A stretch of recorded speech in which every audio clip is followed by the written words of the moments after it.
Asante mwenyekiti kwa kunipa nafasi na mimi kuchangia bajeti hii ya waziri mkuu. Mheshimiwa mwenyekiti, takriban zaidi ya miaka 9 sasa nimekuwa nikilalamika sana kwa zao la chai, zao la parachichi, na mara nyingi sana hata waziri mkuu alipotembelea katika mkoa wetu wa Mbeya, mimi nilikuwa sikosi na nikilalamika na tukitoa malalamiko mbalimbali juu ya wakulima wetu. Lakini Mheshimiwa mwenyekiti, nipende kusema namshukuru Mungu, baada ya malalamiko haya ya muda mrefu, mwezi huu Mheshimiwa Bashe kama waziri mwenye dhamana ameweza kutoa nafasi na kutoa elimu na kutoa tamko kwa ajili ya kuwasikiliza wakulima hawa. Leo hii kwa mara ya kwanza ninaipongeza na ninampongeza waziri kwa maana yeye anafanya kwa niaba ya waziri mkuu kwamba ameweza kujibu kilio cha wakulima parachichi. Mwaka huu ulikuwa mwaka mbaya sana kwenye mazao mheshimiwa.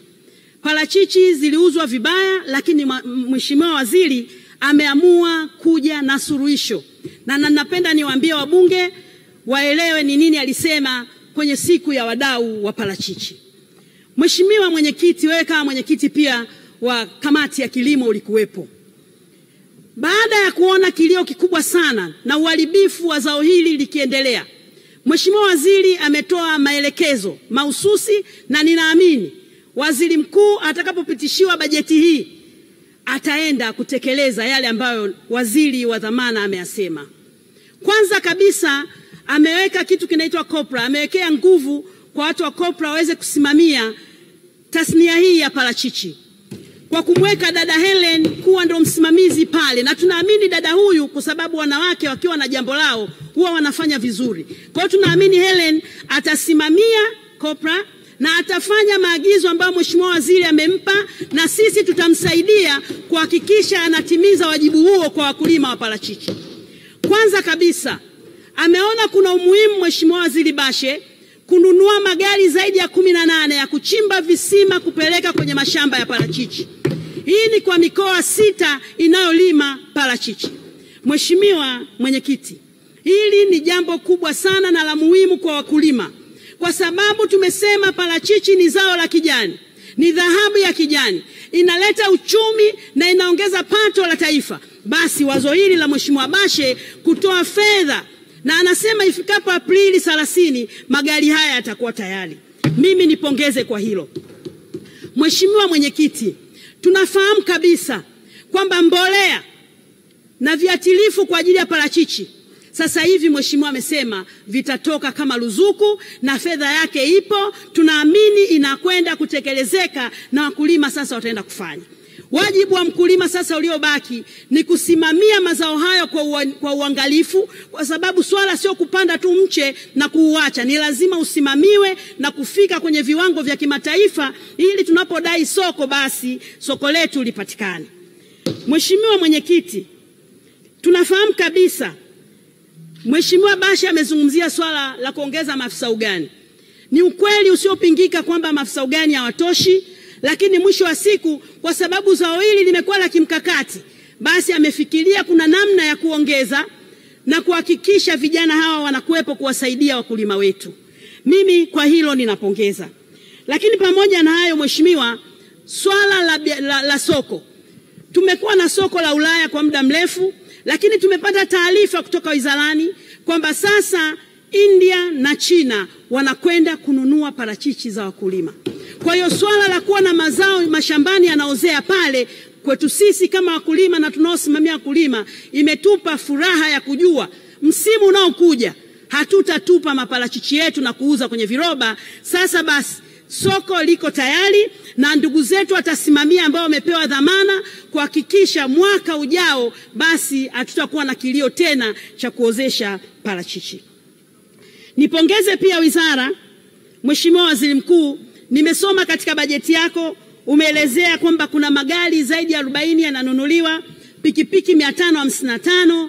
Basi tuombe, mimi ninaamini nchi nzima inaenda kupata keki hii, lakini mwisho wa siku tusisahau baadhi ya majimbo ambayo kwa kweli tumepata, lakini tunafikiri aongezewe kwa sababu tunafahamu mkoa wa Mbeya ni katika zile big 5 ambayo inalisha taifa hili.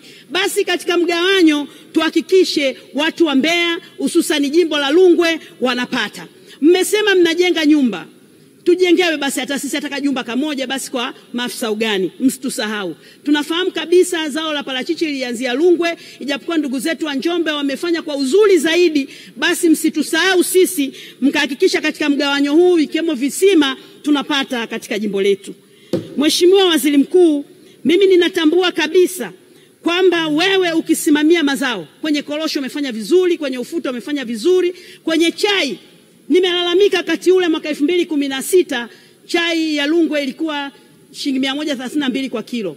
Lakini leo imefika kwenye 300 na. Basi Mheshimiwa Waziri Mkuu, tunaomba bei ya chai uhalali wake unafahamu, angalau hiyo 700 kwa kilo. Tunafahamu mkulima anatumia gharama kubwa sana na dola imepanda. Kwa hiyo lazima tuweke bei iwe juu ili wakulima wetu wafanikiwe. Ninafahamu mmeanzisha soko la chai, hiyo ni juhudi kubwa ambayo mmefanya, lakini bado tunahitaji jitihada za zaidi kwa wale wawekezaji ambao wamewekeza. Mheshimiwa Waziri Mkuu, tuweze kuhakikisha wanawasaidia watu wetu. Tuna mwekezaji ambaye ameuza, ameacha kuvuna chai. Tunatambua kabisa kwamba wawekezaji wanahitaji kupewa mazingira mazuri, lakini wawekezaji hawa hawawezi kuacha kununua chai bila kuwa na taarifa kwa wakulima. Tunafahamu zaidi ya wafanyakazi 300 hawana ajira sasa.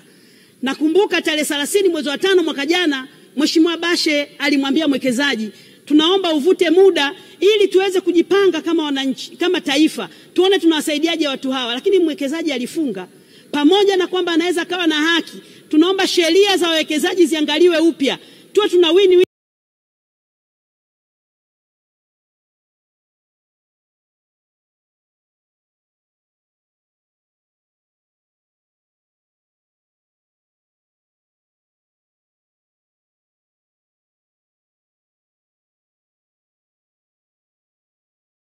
Ni situation. Mwekezaji hawezi kuacha ghafla. Chai imekuwa mashamba makubwa. Alipita kiongozi wa CCM katika wilaya yetu, wananchi walilalamika.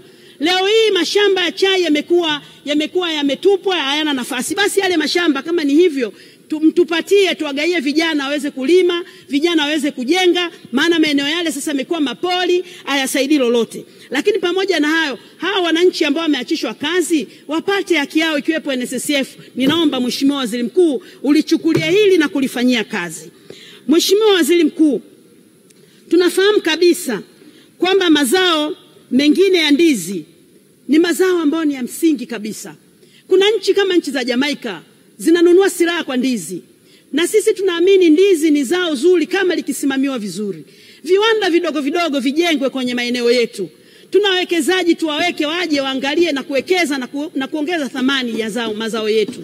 Zao la ndizi ni zao ambalo linatoka kwa wingi sana katika jimbo la Rungwe, lakini katika mikoa ya nyanda za juu kusini. Tunaomba kama serikali kwa bajeti inayokuja, basi muhakikishe viwanda vingi vinaletwa na kuweza kuongeza thamani katika mazao ambayo tunayasimamia. Mheshimiwa Waziri Mkuu, swala la ardhi, ninatambua kabisa ardhi ni migogoro ya muda mrefu na jitihada mbalimbali zimetumika.